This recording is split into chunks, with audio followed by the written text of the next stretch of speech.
The Cedar Mesa project was located in San Juan County, Utah. The cave tower ruins are located along Mule Canyon, and Section 32 of the project area is where this story unfolds.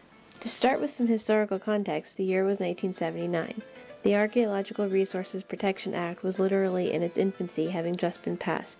The National Historic Preservation Act, having been passed into law in 1966, had been in effect for 13 years. All federal agencies were operating under the policies and procedures of the NHPA at this time for any undertaking involving federal land, federal money, or federal permit. The Soil Conservation Service, or SCS, was at this time operating a conservation program focusing on watershed and floodwater protection and providing assistance to private landowners or those leasing land from their state. While Cedar Mesa was not federal land, the projects occurring there were federally funded through the SCS. For dealing with historic and cultural resources, they relied heavily on their own regulation, 7 CFR 656, which we will touch on more in a moment.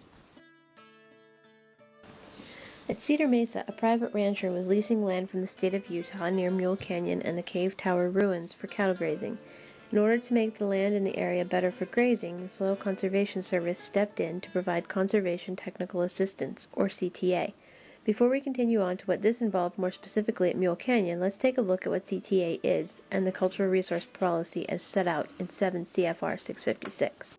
Conservation Technical Assistance, or CTA, is provided by the SCS under the guidance of the U.S. Department of Agriculture.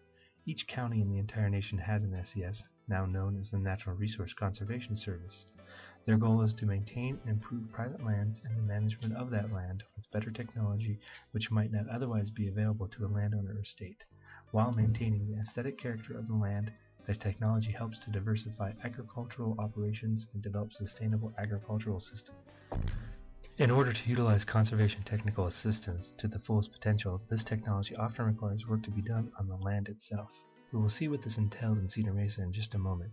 To deal with the repercussions of digging on the land and protect any historic or cultural resources that might be affected, the SCS followed procedures for the protection of archaeological and historical properties under Code of Federal Regulations 7 CFR 656. The regulation is fairly brief and straightforward, stating that as a part of a federal agency in carrying out projects with federal funding, the SCS follows the National Historic Preservation Act, specifically Section 106 when applicable. The project area at Cedar Mesa involved turning a pinyon forest into rangeland for grazing. To do this, the SCS used the brush management process of chaining. In chaining projects, the pinyon juniper trees are uprooted by dragging about 150 feet of an extremely large steel anchor chain between two D9 Caterpillar tractors. The ground is then seeded in order to increase grass and decrease water loss from transpiration of juniper pinyon trees. The unfortunate side effect is that the path of the D9 dozers generally looks like it was in the path of an F5 tornado. Any archaeological sites not properly dealt with don't stand a chance. It's a good thing the SCS field office in Monticello had the NHPA and 7 CFR 656 for that purpose, or was it? The Monticello field office does a survey. The surveyor, a conservationist, not a trained archaeologist, as at this time the SCS does not employ any archaeologists, notices tower ruins and places flags around them to make sure that they are not destroyed. What the conservationist does not realize is the buried component of the site near the towers has eligible archaeological resources, including kivas and even human burials. These pictures are representative of what would have been under the ground and destroyed at Mule Canyon when the trees were uprooted.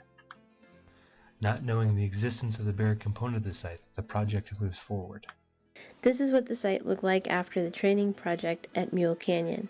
An aspiring graduate student who was interested in the site before destruction visited the area and found the aftermath. Angry letters were sent off to the State Historic Preservation Office and the Utah State Archaeologist's Office. At the same time, information about what had transpired at Mule Canyon was also leaked to the public. The conservationists at SCS started receiving phone calls from the Society for American Archaeology, the Utah State Historic Preservation Office, local TV and newspapers, and even the Secretary of Agriculture, all demanding to know what happened at Mule Canyon and, more importantly, why. Jim Dykeman from the office of the Utah SHPO was one of the first people on site to assess the situation, and 33 years later in an interview says he still remembers standing on site and discussing the sight of human bone crushed under the dozer tracks. In addition to the uprooted human burial aspect, the archaeological damage assessment at the site totaled approximately $500,000. Unfortunately, the Archaeological Resources Protection Act, or ARPA, was very new and nothing ever legally comes of this assessment. As if the situation at Mule Canyon isn't bad enough, there were more areas in Cedar Mesa scheduled for the same chaining treatment. At that point, the Utah SHPO, the Sierra Club, and the Earth First organization form a legal consortium in an attempt to stop the process. They request an injunction from the court to stop the SCS from performing any more chaining projects. The injunction would have basically shut down the SCS nationwide. To avoid the injunction, the SCS strikes a deal. They agree to hire an archaeologist in Utah to assess all SCS projects, past, present, and future. It is also determined that a national archaeologist would be hired to oversee an SCS cultural resource program and to investigate the usefulness of 7 CFR 656. Any future chaining activity would be assessed from a multidisciplinary perspective, and regular consultants would be in place to ensure adherence to the agreement. First up on the agenda, the SCS hires an archaeologist to review projects in the Cedar Mesa area. This archaeologist surveys and inventories the proposed chaining sites. Of the several he surveys, he discovers 123 sites, 79 of which are eligible for the National Register. From this point on, the SCS partners with others to protect the inventoried resources, and in adherence to the multidisciplinary approach agreed to, they work with a BLM landscape and wildlife biologist. The range conservationist even guides the dozers while on horseback to make sure that nothing else gets destroyed in those areas. This process for future activities are approved by the legal consortium. As part of the agreement, 7 CFR 656 is reviewed and tossed out in favor of a National Memorandum of Agreement, signed by the SCS, the Advisory Council for Historic Preservation, and the National Council of State Historic Preservation Officers. Under the MOA, the SCS agreed that only projects under 40 acres could be surveyed by non-archaeologists. These cultural resource technicians do, however, undergo training to be certified as rangeland specialists, and the projects are overseen by a trained archaeologist who meets the standards of the Secretary of the Interior as outlined in the NHPA.